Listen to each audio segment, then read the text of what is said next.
Bonjour à tous, donc partie 3, donc, concernant ici dans les premières parties que j'avais faites, donc le remplacement du collecteur d'admission, donc en vue de vérification s'il y avait une fuite quelque part, et en fait donc ça s'est bien avéré que j'avais un souci avec cette pièce là, donc le collecteur d'admission qui est refroidi par eau, donc par liquide de refroidissement, et en même temps j'ai vérifié les autres organes de recyclage des gaz d'échappement que j'ai remplacé par la même occasion vu que je les ai démontés. Donc voilà. Donc ici partie 3, je vais remplir donc, de liquide de refroidissement du G12. Auparavant c'était du G13, mais apparemment les concessionnaires sont repassés au G12, donc apparemment il y a plusieurs explications. Ils disent que le G13 serait un peu trop mordant, corrosif pour les culasses et les blocs, donc, tout ce qui en alu, et d'autres organes peut-être ici même, celui-ci, je sais pas, peut-être c'est à cause de ça. En tout cas ils sont repassés au G12. G12 Evo, donc je vais montrer ça par la suite. Et donc là, voilà, la voiture je l'ai mise à recharger. Donc attention parce que ça fait un petit moment qu'il est au garage et que je l'ai pas sorti. Et voilà, donc maintenant, voilà, donc là, je vais commencer à faire le mélange, parce que ici j'ai acheté du liquide de refroidissement en concentré. Donc c'est celui-là en concentrate, donc c'est des bidons de 1,5 litre. Et ils avaient plus du liquide de refroidissement prêt à l'emploi, donc ils avaient ça en stock. Donc ici je dois faire le mélange moi-même. Donc ici il est préconisé de faire celui-ci, donc 2 sur 3, donc 2 bidons d'1,5 litre dans 3 litres d'eau déminéralisée. Et après de déminéraliser, donc c'est un bidon de 5 litres, donc il faut retirer 2 litres pour avoir 3 litres d'eau déminéralisée, mais ça fera 6, mais bon, plus de liquide de refroidissement, c'est pas de problème. Donc ici ça va, c'est pour des températures jusqu'à moins 24. Et ici on a d'autres mélanges. Ça c'est si on habite dans des pays scandinaves où il fait très froid. Donc voilà, ici comme je l'ai dit, c'est du G12 Evo. Je sais pas, donc apparemment il est écologique entre guillemets. Pour comparer avec l'ancien, donc ça c'est l'ancien bidon. Enfin, on peut encore retrouver, mais c'est ça. Donc ici on a le G13. Et ici maintenant apparemment en concession ils vendent que le G12 Evo. Voilà. C'est les mêmes caractéristiques au niveau de l'emploi.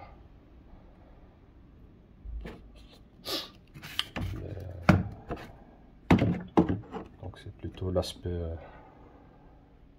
chimique qui change peut-être. Donc voilà. Donc voilà, ici je vais remplir les 2 bouteilles ici, c'est des bouteilles d'1,5 litre, donc ça fera 3. Ou alors je vais juste remplir une bouteille complète et un demi pour faire les 3 litres. Sinon ici ça fera 4 litres quoi.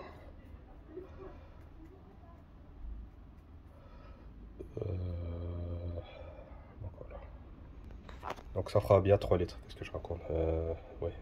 Si je remplis les 2 bouteilles, ça fera 3 litres que je vais retirer de ici. Si je remplis une bouteille, donc ce sera un demi, une bouteille et un demi, ça fera 2,5 litres que je vais laisser, que je vais retirer. Et il restera 3,5 litres dans le bidon. Et je vais le compléter avec ici le liquide. Je vais le verser dedans.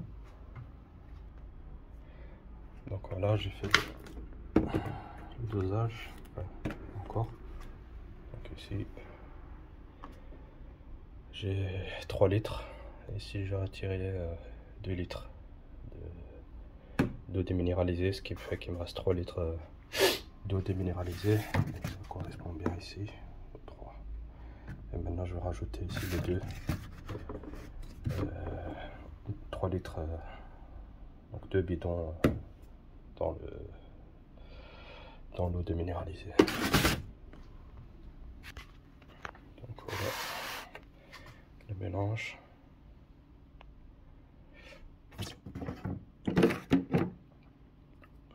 Maintenant on va les verser direct dans le bocal.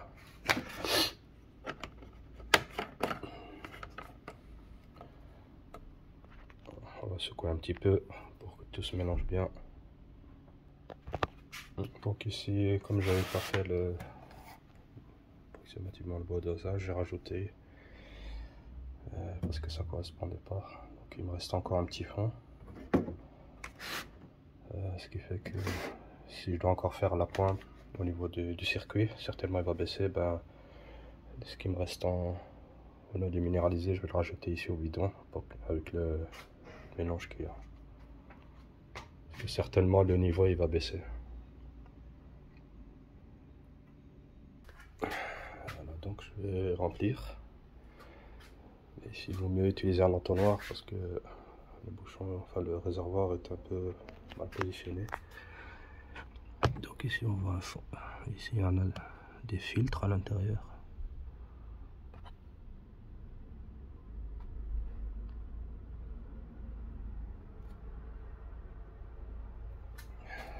Je vais chercher l'entonnoir et on va commencer à remplir.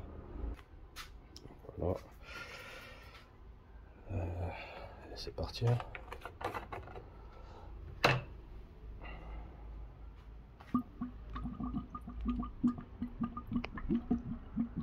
On entend que ça glouglou.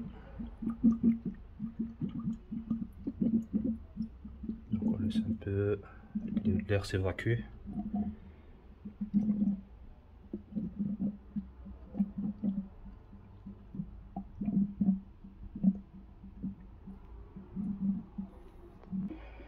Ici je vais démarrer la voiture, mettre le chauffage au maximum et laisser tourner. La voiture tourne.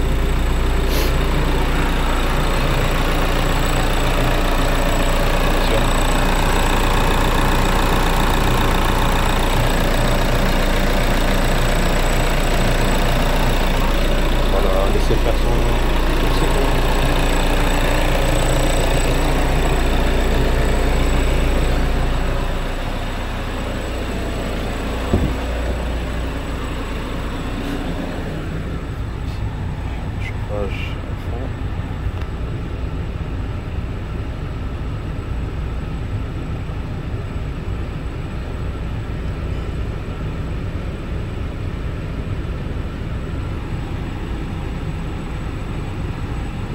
message d'erreur.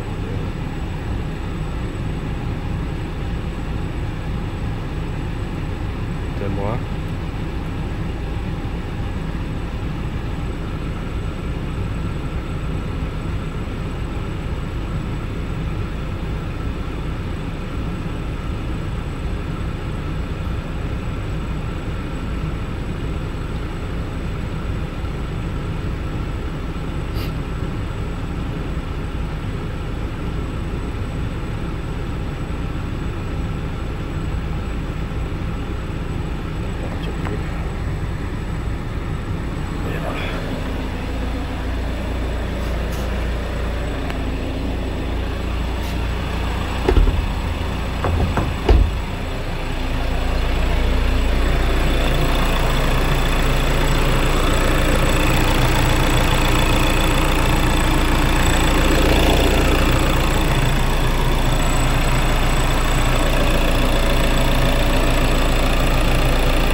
ici on continue, la voiture est en température.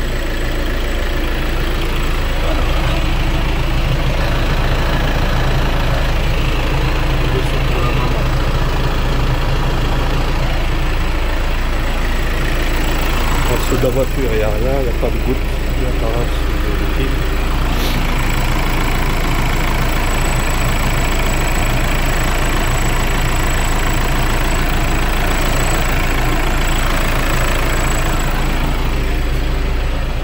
Moteur non plus, pas du tout suspect.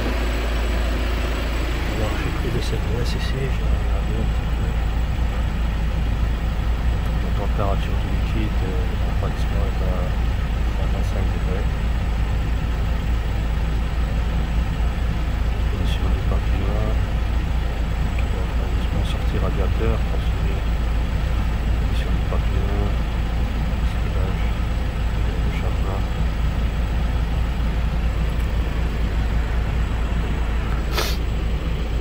Et au niveau des codes d'erreur, ici, je n'ai rien.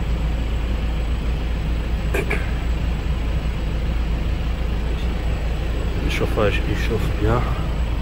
Bien chaud.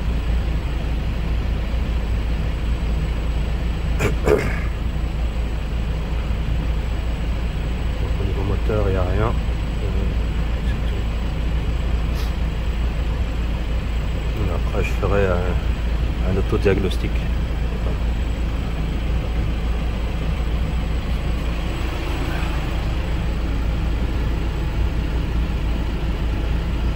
Température de l'huile à 61 degrés, le liquide pas encore.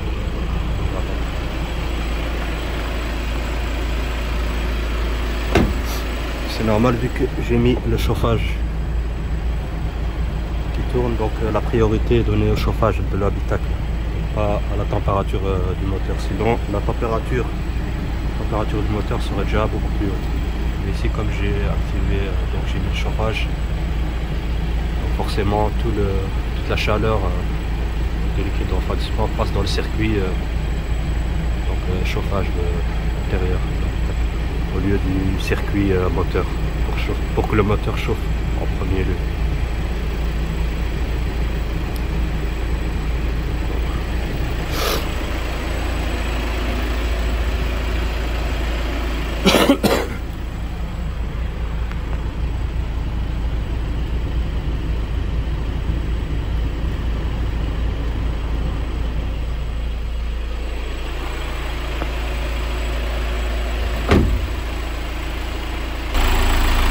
On voit que directement quand j'ai coupé le chauffage,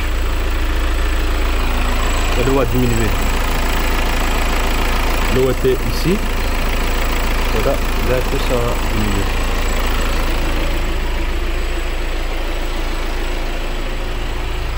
Donc ici j'ai fait tourner le circuit de refroidissement pour le moteur. Parce que ici le chauffage, je pense qu'il est déjà bon.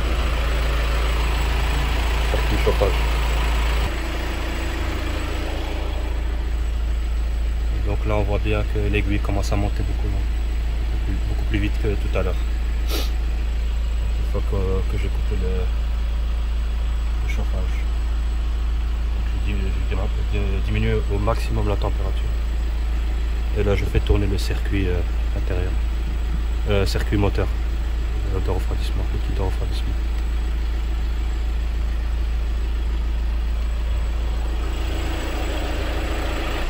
Et ici à l'arrière, on voit la condensation.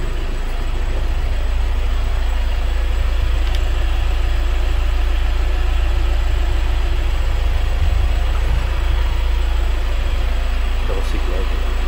Ça c'est le système donc, des Euro 6. Et dès que ce soit de la fumée, c'est de la condensation. Si c'est de la fumée, là il y a un problème.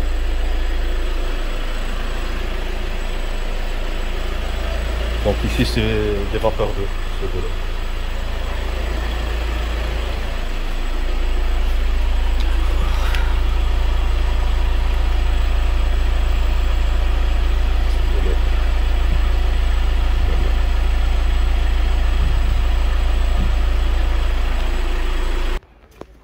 Donc voilà, j'ai laissé la voiture, ça peut se reposer.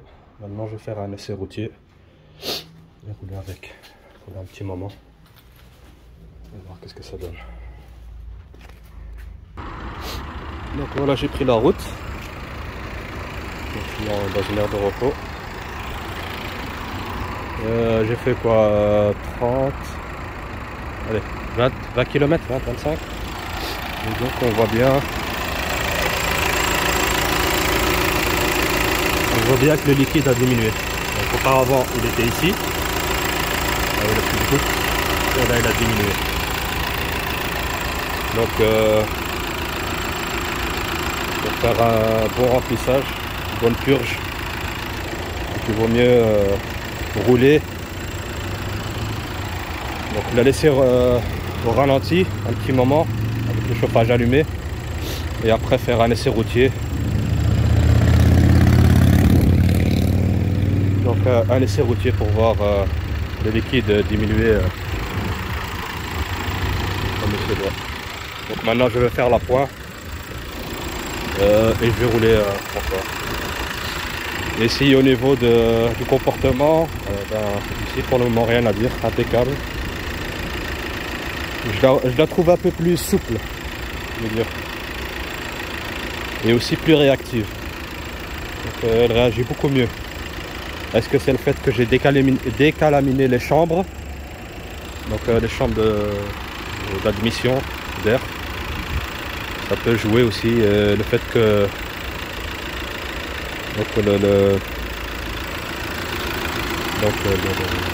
la pièce ici, donc le collecteur d'admission soit neuf et propre, ça peut jouer aussi, ainsi que les autres éléments que j'ai changé aussi, donc le refroidisseur de GR haute pression qui se trouve au niveau du filtre à particules peut jouer aussi pour donner ces sensations. Donc voilà. Ici donc pour moi c'est en ordre, c'est un succès, je veux dire, parfait. Donc si vous avez aimé la vidéo et le travail effectué, un like, faites partager. Et merci encore. Et à la prochaine.